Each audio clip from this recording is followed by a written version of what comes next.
नमस्कार मित्रांनो, मी गणेश फुलंब्रीकर. आपण पाहताय ज्ञानराधा क्रिएशन यूट्यूब चॅनल. इतके दिवस आपण इन्स्पेक्टर पटवर्धनांच्या कथा बघितल्या. आज वाटलं थोडंसं वेगळं करावं. जे आत्तापर्यंतच्या ह्याच्यात आपण विनोदाकडं गेलो, दहशतीकडं गेलो, चातुर्य कथाकडं गेलो, कारुण्य हे केलं आहे.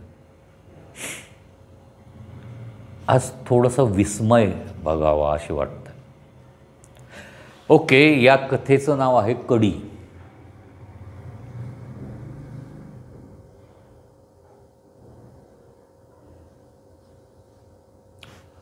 पहाट होत आलेली होती.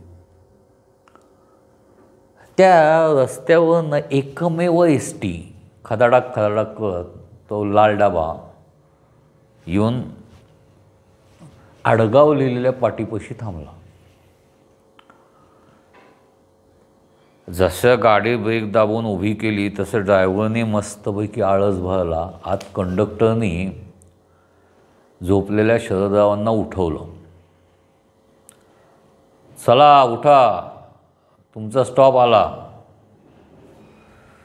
शरदने डोळे उघडून बघितलं, असं एकदम विस्मयचकित झाल्यासारखं.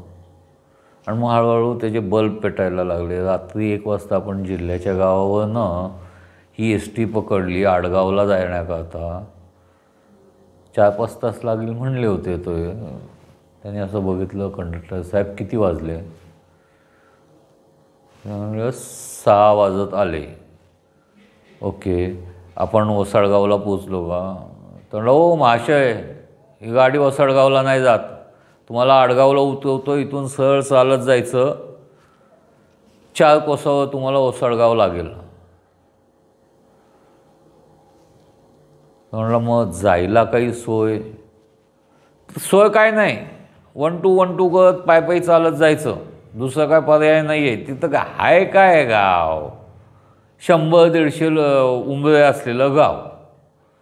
त्या 150 उंबराच्या गावाला तुम्हाला काय हेलिकॉप्टर द्यायचं आहे का टॅक्सी आणून द्यायची आहे? शरदने बघितलं काहीच शक्य नाही.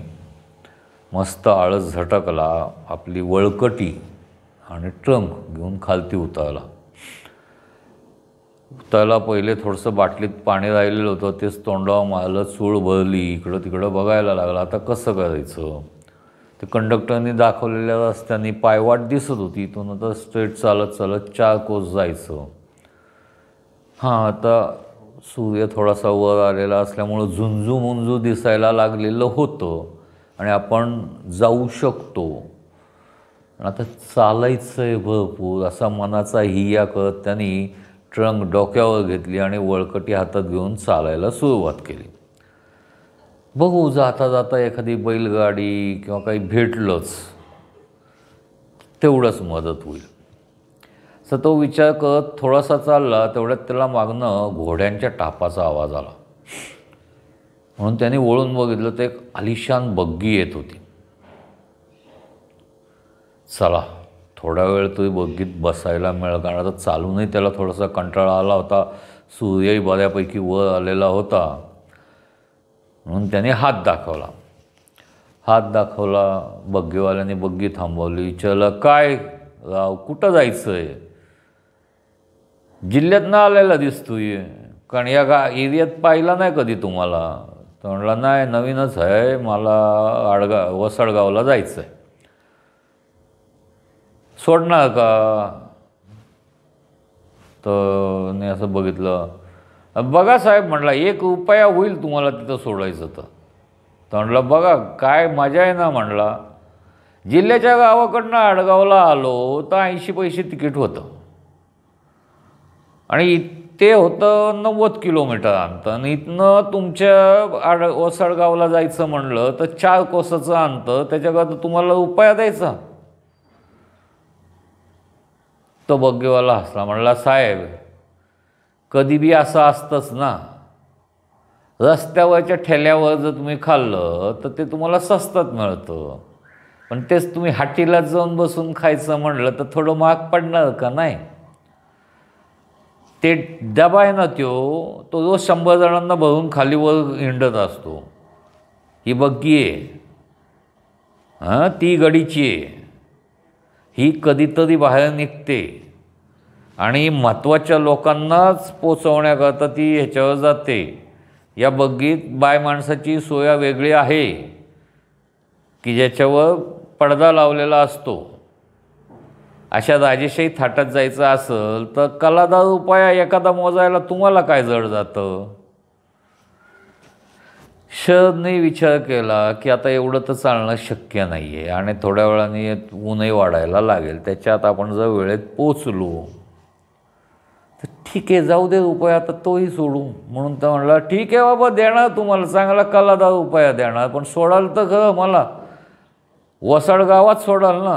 तो म्हणला नाही बाबा, ते नाही जमणार, आम्ही गडीतली माणसं कधी वसाड गावात जात नाही. तुम्हाला येशीवर सोडतो, कोणाकडं जायचं सांगा, घर पण दाखवतो तिथनंच. तो म्हणला थोरातांकडं जातोय. ओके, बसा.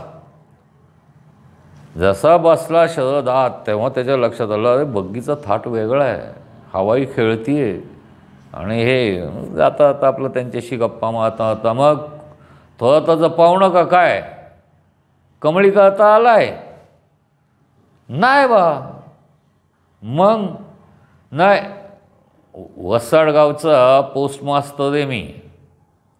जिल्ह्याच्या ऑफिसमध्ये जे थोरात काम करतात ना, त्यांचे काका तिथं राहतात असं कळलं. माझी नेमणूक वसाडगावला झाली कळल्यावर ते थोरात मला म्हणले, तिथं ना हॉटेल ना काय, तिथं जाऊन जागा शोधणं, हे करणं सगळं तुम्हाला हे पडेल, पण तिथं माझा काका आहे पंचक्रोशीत, त्याला ओळखतात सगळे, त्याच्याकडं जा तुम्ही, म्हणजे तिथं सगळी तुमची बैजवा सोय लावून देईल. म्हणून थोरातांकडं जायचं. तर थोरातांना कमळी आहे नाही आहे मला काय माहीत नाही. मला तिथं जाऊन माझे एक पहिले पोस्ट ताब्यात घ्यायचं आहे, त्यानंतर मग राहायची खायची सोय करायची. तर त्याच्यावर तो गाडीवाला हसला. म्हणला साहेबा, कशा पाय तुम्हाला जागा शोधायची, ती पोस्टाची खोली आहे तिथंच जावा की, सगळं आहे तिथं. नाहीतर तुम्ही आता एकलेच दिसताय म्हणल्यावर तुम्ही शेजारी खानावळीत डबा लावणार किंवा खानावळीत जाऊन जेवणार. बाकी त्या खोलीचं कुलूप काढल्यानंतर त्या खोलीत कायच नाही, ते तुमची 4-5 पाकिटं, कधीतरी येणारं काम, एक टेलिफोन बी आहे तिथं, बाकड्यावर निजायचं, विषय मिटला. त्याच्या शरदने विचार केला, हा तसंही करायला हरकत नाही, पण म्हणजे बाकी स्टाफ नाही आहे का? त्याच्यावर तो गाडीवाला मजबूत हसला. म्हणला साहेब, 100 लोक वस्तीचं गाव, 100-150 घरं राहणार तिथं, त्यातले देखील 5-25 पोरं, तरुण पोरं आहेत, ती कामाला जिल्ह्याच्या गावाला तिथं राहतात. ती पोरं जी लहान पोरं 4थीपर्यंत तेवढीच, 5वीपासून तेही जिल्ह्याच्या गावाला पळतात, बाकी सगळी म्हातारी कोतारी. महिन्याकाठी कधीतरी तिथं एखादं पत्र येणार, नाही तर येणाऱ्या सगळ्या मनी ऑर्डरीच असतात. त्याचंही काम किती दिवस, तर सुरुवातीच्या 1 तारखेपासून 10 तारखेपर्यंत. 10 तारखेनंतर तुम्हाला माशा मारण्याशिवाय काय काम नाही. कधीतरी एखादा म्हातारा सतारा येतो, तो सांगतो माझ्या पोराला पत्र लिहून दे, तेवढं ते लिहून द्यायचं, विषय मिटवून टाकायचा. मग अशा ठिकाणी तुम्हाला कशाला स्टाफ आणि कसल्या कामाची लोक, तिथं तुम्ही एकलेच, शिपाई बी तुम्ही, पोस्टमास्टर बी तुम्हीच. शरद थोडा विचारात पडला. म्हणला पहिलीच नेमणूक आपल्याला निवड झाल्या इतकी अवघड का मिळाली आहे, पण ठीक आहे, नाही आहो, कसंही असो, आपल्याला जर आपण हे व्यवस्थित करून दाखवलं तर पुढच्या 3 वर्षानंतर येणाऱ्या बदलीत चांगलं हे मिळेल. असं चालता चालता चालता त्याला दूरवर एक मोठी बंगली दिसली. नाही विचारलं, ती काय हो डोंगरावर? त्याने तीच आमची गडी. गडीतल्या सरदारसाहेबांचा मी बागीवान. हे कसं, बाहेरची बाग बी मीच सांभाळणार, बग्गी बी मीच काढणार, त्यांचा PA म्हणून बी मीच राहणार, सगळी कामं मीच बघणार. तर तसं सरदार साहेब असतात आणि त्यांचा एक मुलगा बी आहे, तो काहीतरी MPSC का काहीतरी करत आहे. तेवढे दोघंच. आणि आम्ही ती गडी कधी आला त्या साईडला तर या होईल भेट आपली. असं बोलता बोलता बोलता त्यांनी एका गावाच्या वेशीवर बग्गी थांबवली. हात केला, ते बघा वाईस ते पिवळं घर दिसतंय ना, ते थोराताचं. 5 मिनटं लागतील तुम्हाला सगळं घेऊन जायला, हे वजन उचलून, पण पोचाल, काम होईल तुमचं, जा. गंमत अशी की ती बग्गीतनं मी उतरलो, माझं सामान काढून घेऊन 2 पावलं चाललो, मागं वळून बघितलं तर बग्गीच दिसत नव्हती. म्हणलं हा काय एवढ्या स्पीडने पळाला. काय का असतानात आपण वेळेत आणि उन्हा वाढायच्या थोरातांच्या इथं पोचलो. बरं झालं, आता थोरातांना भेटून घेऊ म्हणून आम्ही थोरातांकडं गेलो.